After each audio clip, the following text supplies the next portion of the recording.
Microsoft told the entire world it had built a piece of the future. Then one physicist opened the box, and what he found inside was not a miracle. It was a couple of coding mistakes hiding behind a wall of hype. And once you hear what they actually were, you will never trust a tech press release the same way again. For the last few years, Microsoft has been racing to convince everyone that it is winning the quantum computing war. Not just competing with Google or IBM, but actually leapfrogging them with a completely different approach. While Google and IBM build their machines out of superconducting qubits, which are famously fragile and error-prone, Microsoft bet its entire quantum program on something stranger, and, on paper, far more elegant. It is called a topological qubit, and it depends on a theoretical particle called a Majorana zero mode. Here is the pitch Microsoft has been selling investors, journalists, and the public for almost 2 decades. A topological qubit is supposed to be naturally resistant to the noise and errors that plague every other quantum computing approach on the planet. If you could actually build one, you would not need millions of fragile qubits wrapped in layers of error correction just to do useful work.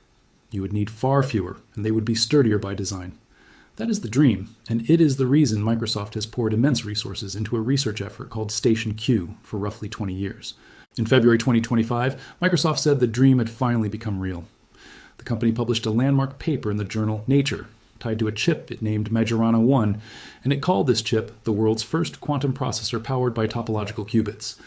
Executives went on stage and said practical quantum computing was now a matter of years, not decades. That is an extraordinary claim, and extraordinary claims are supposed to come with extraordinary evidence. If you are new here, hit like and subscribe right now, because what happened next is one of the wildest science accountability stories of the year. Let's back up for a second, because you do not need a physics degree to follow this. A normal computer stores information as bits, and every bit is either a 0 or a 1, nothing else. A quantum computer uses qubits instead, and a qubit can exist in a strange in-between state, holding pieces of 0 and 1 at the same time. That property is what could let quantum machines eventually solve certain problems that would take ordinary supercomputers longer than the age of the universe to finish. The catch is that this in-between state is incredibly fragile, and almost anything can knock a qubit out of it, from stray heat to tiny vibrations to the simple act of trying to measure it. Every major quantum computing company on Earth is really fighting the exact same enemy, which is noise, and they are just fighting it with completely different weapons. Google and IBM fight that noise with brute force, essentially.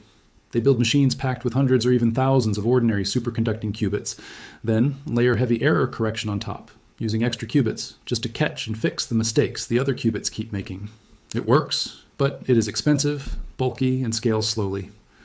Microsoft looked at that approach years ago and decided to bet on something completely different, a qubit that resists noise by its very design instead of needing thousands of backup qubits to babysit it. That is the entire promise behind a topological qubit, and it is why so many people in the industry were watching Microsoft's Majorana announcement so closely in the first place. Because barely a few weeks ago, a physicist named Henry Legg published a formal peer-reviewed critique of that very same Nature paper in the very same journal. Legg is a lecturer at the University of St. Andrews in Glasgow, Scotland, and he did not write a blog post or a tweet thread. He submitted his findings through Nature's own formal channel for challenging previously published research, a section called Matters Arising. That is the most serious way a scientist can say, in public, on the record, that another paper's conclusions do not hold up. And what Legg found was not some abstract disagreement about theory. He found actual coding errors sitting inside the software Microsoft used to process its own experimental data. 2 of them, good to be specific, and both of them worked in Microsoft's favor.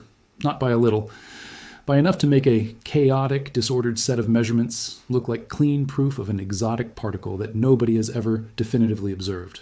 Let that sink in for a second. The foundation of a multi-billion-dollar quantum computing roadmap may have rested on a software bug. Like this video, if that sentence alone made your jaw drop, and subscribe so you do not miss where this story goes next. To understand why this matters so much, you need to understand what Microsoft was actually trying to prove. Detecting a Majorana zero mode is not like snapping a photo of a rare bird. You cannot just look at a microscope image and see it sitting there.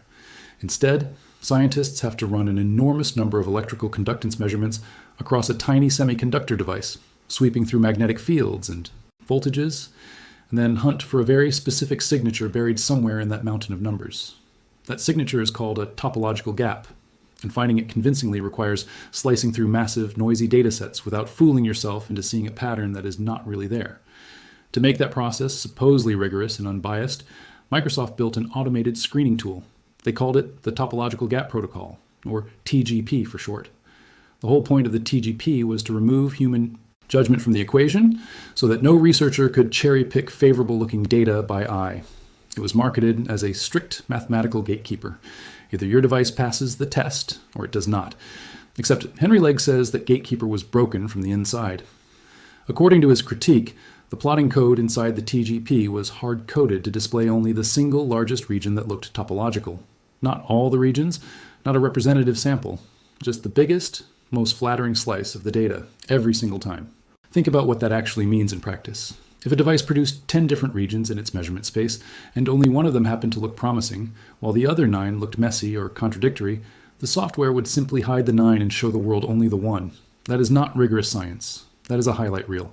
Subscribe now if you want to see exactly how deep this rabbit hole goes, because it gets worse before it gets better. Here is where it becomes genuinely uncomfortable for Microsoft. During the peer review process for the original 2025 paper, reviewers actually asked the research team whether other regions existed in the data besides the one that was shown. This is a completely normal, expected question in serious scientific review. And according to Legg's analysis, Microsoft's team told the reviewers that they had investigated the only region that passed the protocol within the range they explored. Legg says that statement was not accurate. Because of the hard-coded filter forcing the display of just one region, the researchers likely never even realized other regions existed in their own dataset. They were not necessarily lying. They may have genuinely believed their own broken software. But the effect on the published science was the same either way. A key claim, given directly to the scientists whose job it was to check the work, appears to have been wrong. If you have ever worked with data in your life, you know how easy it is to trust your own tools without questioning them. That is exactly the trap Legg says Microsoft fell into here. Like and subscribe. If you have ever been burned by trusting a script you didn't double-check, because apparently even multi-billion-dollar tech giants aren't immune to that mistake. The second coding error Legg identified is a little more technical, but stick with this, because it matters just as much. He found that the code anti-symmetrized the bias voltage based on array index rather than the actual physical voltage value. In plain English, the software was pairing up data, points based on their position in a list, instead of pairing them up based on what real-world voltage they actually corresponded to. That distinction sounds small. It is not. When you are trying to detect an extremely subtle physical signature buried in noise, using the wrong pairing method can manufacture patterns that look meaningful but are actually artifacts of the math itself. It is the digital equivalent of measuring two different rulers and assuming they line up perfectly when they don't, and then drawing conclusions from where the marks appear to match. Legg has a memorable way of describing what this kind of statistical fishing can produce. He compared hunting for a topological gap in essentially random physics data to hunting for the image of a religious figure in a piece of toast. If you go through enough loaves of bread, he said, eventually you will find something that looks like a face. That does not mean the face was actually baked into the bread on purpose. It means you looked hard enough in enough noise to convince yourself you found a pattern. That is a brutal analogy for a scientist to use about a paper published by one of the biggest companies on Earth. And it is not the only uncomfortable comparison in his critique. Legg said that last year Microsoft claimed they had built the equivalent of a precision Swiss watch. But when he opened the case to examine the mechanism, he found what looked like a chaotic jumble of mismatched parts. Comment below if you think that line deserves to be quoted in every quantum computing headline this year, and go ahead and hit that subscribe button while you're at it. Now here is something Microsoft did not exactly advertise in its glossy announcement. The raw conductance data, the actual underlying measurements before any processing, was never shown in the original paper. Legg says, when you look at that raw data directly, instead of the polished summary Microsoft published, it reveals a highly disordered system, instead of a clean, pristine topological gap, the kind of signal you would expect from a genuine Majorana particle. The raw numbers show signatures consistent with disorder and with something called non-topological quantum dots. A quantum dot, in this context, is basically a mundane electronic effect that can produce conductance patterns, which superficially resemble what a topological gap would look like, without any exotic particle involved at all. L. In other words, ordinary physics may have been dressed up, unintentionally or not, to look like extraordinary physics. And the data that could have revealed this was simply left out of the published record. This is not the first time Microsoft's Majorana research has run into this exact kind of trouble. Back in 2018, a landmark paper claiming strong evidence for Majorana particles was published with enormous fanfare. It was retracted in 2021 after independent physicists discovered that the data underlying it had been, in their words, inappropriately cropped. Crucial features that contradicted the celebratory conclusion had apparently been cut out of the graphs before publication. So this is not a company facing its first credibility crisis on this topic. This is round 3. Like this video right now, if you remember hearing about that 2021 retraction and had no idea the story was about to repeat itself 5 years later. There is an even earlier chapter to this saga that is worth knowing about, because it shows a pattern stretching back almost a decade. In 2017, a Microsoft-funded lab at Delft University of Technology in the Netherlands published findings in Nature Communications describing a nanowire device that seemed to show promising signs relevant to topological qubits. Years later, that paper received something called an editorial expression of concern, along with extensive corrections, after an investigation by the journal. 2 of the researchers who worked on that original study, Vincent Morick and Koen Zuo, actually asked to have their names removed from the list of authors after the corrections were published. Morick went further, saying the team assumed the very effect they were trying to prove, and then achieved the appearance of proof through what he called massaging of data and theory gymnastics. That is startlingly direct language from someone who was inside the lab when it happened.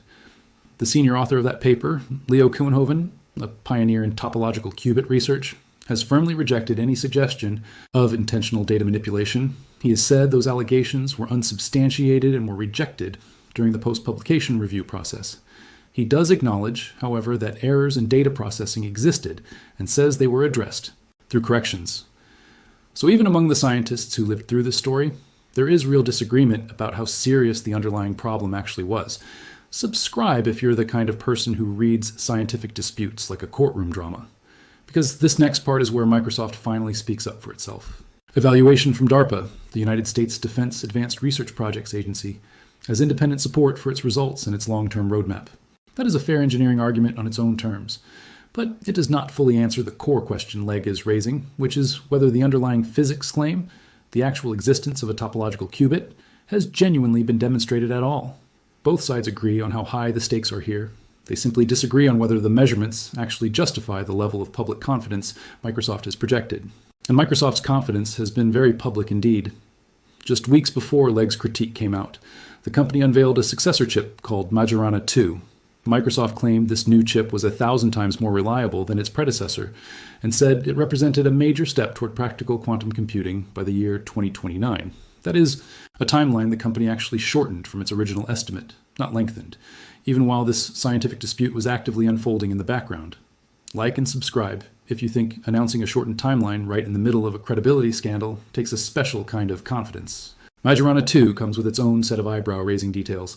The team replaced the aluminum superconductor used in the first chip with one made of lead. Chetan Nayak himself admitted in a press briefing that this sounds like a crazy idea since researchers generally try to avoid putting lead into sensitive electronic devices at all. Microsoft says this material change, among others, helped extend how long the hypothetical qubit can hold its state, now reported at somewhere between 20 seconds and a full minute. Microsoft also said artificial intelligence played a role in speeding up this development, helping identify promising materials, automating tests, and improving the manufacturing process. That is a notable detail on its own, because it means the company is now using AI tools to accelerate research into a physical phenomenon whose basic existence a peer-reviewed critique says has still not been convincingly proven. Henry Legg has raised concerns about the data behind Majorana 2 as well. He has pointed out that the data shown in the preprint supporting this newer chip appears to come from only a handful of purported instances measured on a single device. If true, that is a remarkably small evidence base to support claims of 1,000-fold improvement in reliability for a technology this consequential. Comment down below if you think a single device and a handful of measurements is enough to justify having a multi-billion-dollar commercial roadmap, because plenty of physicists clearly do not think so. It is worth pausing here to talk about DARPA, since Microsoft keeps pointing to that agency as a source of outside validation. DARPA is the branch of the United States Department of Defense that funds high-risk, high-reward research, and it does run its own evaluations of programs like Microsoft's quantum effort. But an internal government evaluation is not the same thing as an open, peer-reviewed, scientific replication that anyone in the world can scrutinize line by line. DARPA's process is valuable for deciding whether to keep funding a program, yet it was never designed to serve as the kind of transparent public proof that a journal like Nature is supposed to represent. Leaning on it as if it settles the scientific debate is a bit like citing an internal audit to end a public accounting dispute. It might be reassuring, but it does not replace the audit that the public itself gets to see.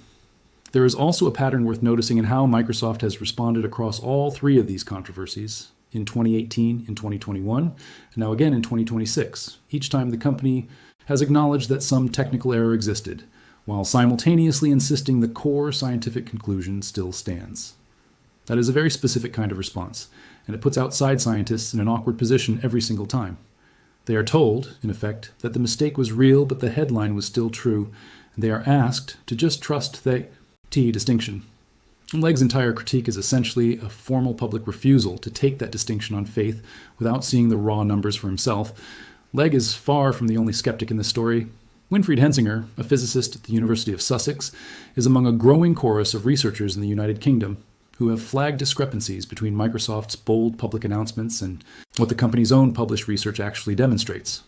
The broader argument from this group is straightforward. A paper is supposed to prove what a press release claims it proves, and in this case, according to these critics, it simply does not. Legg himself has been careful to frame his critique not as some radical, fringe opinion, but as something closer to common sense, finally being written into the scientific record. He has said that despite the celebratory headlines Microsoft generated, the vast majority of scientists working in this specific field were actually skeptical from the very start. His formal critique, in his own words, simply reflects the skepticism that was already quietly present in the community. That is an important detail for anyone who consumes tech news casually. The gap between how a breakthrough is covered in headlines and how it is actually received inside the relevant scientific community can be enormous. Subscribe right now if this is making you rethink how you read every big tech announcement from here on out. There is also a deeper technical argument buried inside Legg's earlier work on this topic, going back even before the 2025 paper. In a separate critique published in 2025 concerning an earlier related paper, Legg argued that the topological gap protocol lacks a consistent definition of the words gap and topological themselves. He showed that the protocol used different parameters when applied to theoretical simulations compared to when it was applied to real experimental data. He also demonstrated that the protocol's outcome was sensitive to choices like the magnetic field range, the bias voltage range, the resolution of the data, and how many voltage pairs were used, and that these choices varied significantly even across measurements of the very same physical device. In other words, according to Legg, whether a device passes or fails this supposedly objective test can depend heavily on which knobs the researcher turns before running the analysis. That is the opposite of the unbiased, rigorous gatekeeper Microsoft originally described the protocol as being. Like this video, if you're starting to see why peer review, even when it takes years to catch up, actually matters more than any flashy keynote presentation. It also helps to understand just how long this specific scientific argument has actually been running behind the scenes, quietly, years before most of the public ever heard the name Majorana. Legg and his collaborators were already publishing detailed technical rebuttals of Microsoft's methodology back in 2023 and 2024, arguing in specialized physics journals that certain trivial mundane effects could produce false positive signals under the topological gap protocol. Microsoft's own researchers wrote formal replies defending their protocol during that same period, arguing that Legg's proposed counterexamples did not reflect realistic experimental conditions. In other words, this fight has been happening in the academic literature for years, largely invisible to anyone outside the narrow world of condensed matter physics, and it only became a headline once Legg escalated his argument directly against Microsoft's most celebrated, highest profile paper. That timeline matters because it undercuts the idea that this is some sudden, out-of-nowhere ambush against a beloved tech giant. This is the latest chapter in a long-running, highly technical scientific argument that specialists in the field have been having with Microsoft for years, and the coding errors are simply the most concrete, most quotable piece of evidence to surface so far. Subscribe if you want to see whether this argument finally gets resolved, or whether it just rolls forward into round 4. There is one more thread worth pulling on before we wrap this up, and it has to do with incentives. Publicly traded technology companies are under constant pressure to show investors visible, dramatic progress, especially in a field as expensive and slow-moving as quantum computing. A modest, honest headline like our device shows promising but inconclusive signs of a topological gap does not move stock prices or dominate a keynote address. A headline like, "World's first topological qubit chip absolutely does," none of that proves anyone acted with bad intent, but it does explain why a company might be more inclined to publish the flattering slice of its data than the messy contradictory slice sitting right next to it in the same folder. That tension between the pace of real science and the pace of corporate announcements is not unique to Microsoft, and it is not unique to quantum computing either. It shows up in AI benchmark claims, in battery breakthrough headlines, and in medical research press releases every single year. The Majorana story just happens to be an unusually clean example, because this time, A named physicist did the unglamorous work of actually opening the code and showing everyone exactly where the gap between the announcement and the evidence was hiding. So where does this leave the bigger picture? Quantum computing remains one of the most hyped and least understood fields in modern technology, and that combination makes it a perfect breeding ground for overstated claims. Google and IBM have taken a fundamentally different technical path, using superconducting qubits instead of topological ones, and both companies have made their own share of contested claims over the years. Microsoft's approach was always the boldest, bet on paper, promising better error resistance in theory, precisely because building a topological qubit is so much harder to fake by accident. But 2 decades of research, 3 separate rounds of serious scientific controversy, and still no universally accepted, independently replicated proof of the core particle involved should tell you something important. It should calibrate how quickly anyone, including Microsoft itself, should expect topological quantum computing to become commercially useful. Extraordinary engineering difficulty does not automatically become extraordinary proof just because a company says so in a press release. None of this means Microsoft's scientists are acting in bad faith, and it is worth being fair about that. Complex experimental physics involves enormous, messy datasets, custom software written under time pressure, and genuinely difficult judgment calls about what counts as signal versus noise. Bugs happen in every serious scientific software pipeline on Earth. The real issue Legg is raising is not necessarily that mistakes were made, since mistakes are almost inevitable at this level of complexity. The issue is that those mistakes happen to push the results in exactly the direction the company wanted the world to believe, and the data that could have revealed the problem earlier was left out of the original publication. Like and subscribe if you think the real lesson here isn't that Microsoft is villainous, it's that even brilliant, well-funded teams need outside eyes checking their work before the champagne gets popped. There is also a broader lesson here about how we, as an audience, consume big tech science announcements. A Nature paper carries enormous prestige, and prestigious journals do rigorous peer review before publication. But peer review is not infallible, and it happens under real-world constraints, including trust in what the original authors tell reviewers about their own data and their own code. When Legg says reviewers asked a direct question and received what he characterizes as an inaccurate answer, born from a hard-coded software bug the researchers may not have even realized was there, it shows how thin the line can be between a celebrated breakthrough and a walked-back claim. This story is still actively unfolding as we speak.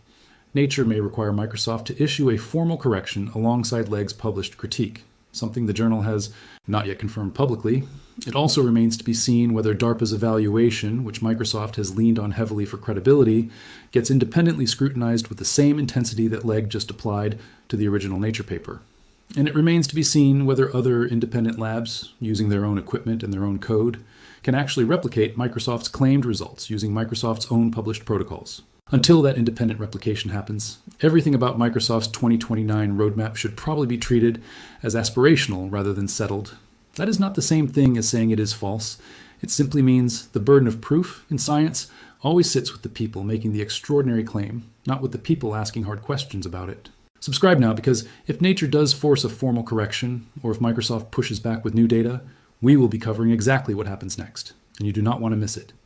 Let's zoom out for a moment and talk about why a coding error in a physics lab even matters to you if you are not a scientist or an engineer. Software has quietly become the invisible judge sitting behind almost every modern scientific claim, from vaccine trials to climate models to, yes, quantum chips. When that software has a bug and nobody catches it before the press conference, the public ends up believing something that was never actually proven. That is not a niche academic problem anymore. It is a trust problem for an entire industry that increasingly asks the public to just take its word for it. Henry Legg's critique matters precisely because it pushes back against that dynamic. He did not accept the press release. He did not accept the keynote slide with the impressive-looking graph. He went into the actual code, the actual raw data, and the actual math. And he showed his work in a peer-reviewed venue where Microsoft itself has every right to respond and has responded. That is science working exactly the way it is supposed to work, even when it is slow, even when it is uncomfortable, and even when it embarrasses one of the most powerful companies on the planet. Like this video if you think more scientists should be willing to do exactly what Legg just did, even against companies with unlimited legal and PR resources. So here's the honest state of play right now. Microsoft says it has found the equivalent of a precision Swiss watch inside its quantum labs. A respected physicist says he opened that watch and found a chaotic jumble of mismatched parts instead. Microsoft says the software issues were minor bugs that do not undermine its roadmap.